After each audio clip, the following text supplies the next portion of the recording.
Warahmatullahi wabarakatuh.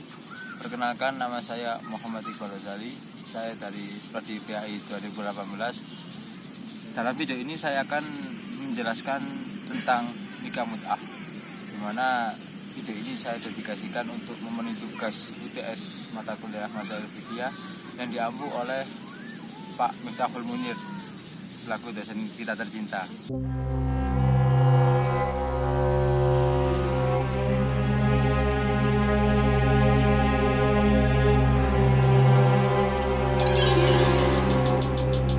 Langsung saja kita akan membahas tentang nikah mut'ah. Nah, nikah mut'ah ini sebenarnya bukan hal baru dalam Islam, karena dalam sejarahnya nikah mut'ah adalah akad nikah yang memiliki rentan waktu tertentu atau biasa disebut dengan nikah kontrak. Nah, dalam sejarahnya nikah mut'ah itu dulu pernah diperbolehkan atau pernah disyariatkan pada zaman Nabi Muhammad SAW, yang pada ketika itu para sahabat ketika melakukan perang, mereka yang melakukan perang adalah para pemuda-pemuda yang memiliki jiwa dan nafsu yang tinggi dan semangat yang tinggi pula. Kemudian ketika mereka dalam melaksanakan peperangan, secara langsung mereka jauh dari keluarga, istri, ataupun sanak famili mereka. Kemudian Nabi Muhammad SAW membuat sebuah solusi bagaimana cara para pemuda-pemuda atau sahabat-sahabat yang mengikuti perang bisa menyalurkan nafsunya. Yang pertama solusinya adalah puasa. Tapi ketika itu Nabi Muhammad SAW tidak melaksanakan solusi puasa karena dianggap puasa bukanlah solusi yang efektif. Karena jika di medan perang, ketika para sahabat melakukan puasa, dia akan merasa lemas dan tidak semangat dalam berpuasa. Nah, pada saat itu Nabi Muhammad SAW membuat sebuah solusi dengan cara nikah mut'ah atau nikah kontrak. Nah, kemudian setelah para sahabat ini melakukan nikah kontrak, mereka mendapatkan sebuah penyaluran nafsu yang disyariatkan, artinya itu diperbolehkan. Kemudian pada masa Fathul Mekah, nikah mut'ah itu diharamkan. Begitu secara singkat mengenai nikah mut'ah.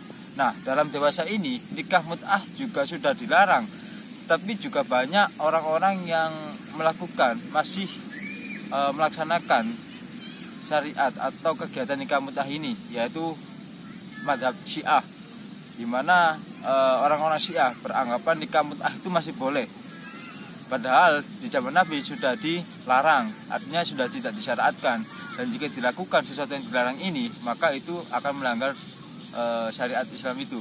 Nah, kemudian pada nikah mut'ah ini memiliki beberapa syarat tertentu. Tentunya juga berbeda dengan nikah pada umumnya, di mana nikah mut'ah hanya memiliki dua syarat. Yang pertama adalah waktu tertentu, yang kedua adalah mahar. Nah, dari dua syarat ini sudah berbeda dengan syarat nikah Islam pada umumnya. Tetapi dalam nikah mut'ah juga masih dianggap itu relevan dengan kehidupan masa sekarang. Tapi ini bukan anggapan yang bisa ditiru atau bisa ditonjol, karena apa? Banyak sekali mudarat yang timbul daripada nikah mut'ah ini. Seperti contoh, saya pernah mendengar sebuah kisah di mana salah satu imam Syiah itu melakukan nikah mut'ah dengan seorang perempuan yang tidak dikenalinya. Nah, ketika di dalam kamar ketika mereka akan melakukan zina, ketika mereka melakukan zina itu dalam kondisi yang gelap, dan mereka dua orang ini tidak tahu masing-masing siapakah lawan pasangan mereka. Nah, kemudian setelah selesai berhubungan zina, mereka kaget karena dua orang ini adalah ayah dan anak. Itu mudarat pertama. Karena apa? Nikah mut'ah itu seperti tidak ubahnya dengan zina. Karena apa? Nikah mut'ah itu hanya ada mahar dan kontrak waktu tertentu. Sehingga apa bedanya dengan para pelacur, dengan orang-orang yang zina? Saya ibaratkan seperti ini ya. Ketika kita menyewa sebuah mobil, itu kan kita cuma perlu dengan mahar atau uang untuk menyewa mobil itu, dan akad sebagaimana waktu yang ingin dipinjam. Berapa lama waktu saya untuk meminjam mobil ini? itu sama dengan kita menyewa perempuan. Nyewa mobil itu sama dengan nyewa perempuan dalam nikah mut'ah. Artinya itu tidak ubahnya dengan zina. Itu. Yang kedua menurutnya adalah ketika akad ini selesai, akad rentan waktunya dalam nikah mut'ah ini kan punya rentan waktu tertentu. Nah, ketika rentan waktu ini selesai, maka hubungan mereka sudah selesai juga. Jika ada yang beranggapan loh, bagaimana tentang hukum waris dan lain sebagainya, maka saya katakan di sini tidak ada hukum waris dalam nikah mut'ah. Karena nikah mut'ah adalah nikah dalam jangka waktu tertentu pula. Nah, dari mudarat-mudarat ini sebenarnya masih banyak juga mudarat-mudarat yang lain. Seperti misalkan dalam nikah mut'ah itu tidak dibatasi nikah berapa kali. Berbeda dengan nikah-nikah yang disyariatkan oleh Islam, maksimal sebanyak 4 perempuan. Nah, nikah mut'ah ini tidak memiliki batas berapa perempuan yang bisa dinikahi. Kita bisa menikah dengan 100, 1000 atau 10.000 orang pun juga boleh. Karena tidak ada batasan dalam nikah mut'ah. Nah, di sini kita sudah melihat prinsip daripada nikah. Ya, nikah yang disyariatkan oleh Islam dan nikah mut'ah itu memiliki prinsip yang berbeda. Dalam nikah yang disyariatkan oleh Islam itu prinsipnya adalah ibadah yang dilakukan oleh 2 orang atau 2 orang laki-laki dan perempuan. Itu ibadahnya sampai ketika dia meninggal. Artinya ini jangka waktu ibadah yang lama. Berbeda dengan nikah mut'ah.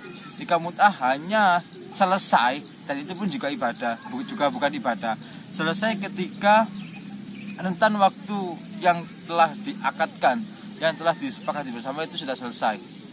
Nah, bagaimana ketika rentan waktu itu sudah selesai, maka itu sudah kembali bukan siapa-siapa lagi. Berbeda dengan tidak perlu talak, tidak perlu apapun itu. Itu ketika akad selesai, ya sudah selesai. Gitu loh. Tidak kalau kita katakan tidak sama sekali tidak menghargai martabat perempuan. Apa hubungannya dengan seorang pelacur yang rela cuma dibayar hanya untuk berhubungan atau jangka waktu tertentu, atau zaman sekarang bisa disebut cinta satu malam. Ya. Jadi secara prinsip nikah yang secara syariat atau nikah mut'ah itu berbeda. Nah, dari sini kita bisa melihat bahwa memang nikah mut'ah yang sudah dilarang itu sesuatu yang dilarang dalam Islam itu memiliki mudarat yang besar. Nah, selagi kita masih memiliki sesuatu yang disyariatkan dengan benar, lalu kenapa kita masih memilih nikah mut'ah yang memang itu tidak sesuai, atau itu hanya digunakan untuk melampiaskan nafsu belaka? Saya kira itu saja yang bisa saya sampaikan dalam video ini. Kurang lebihnya saya mohon maaf. Assalamualaikum warahmatullahi wabarakatuh.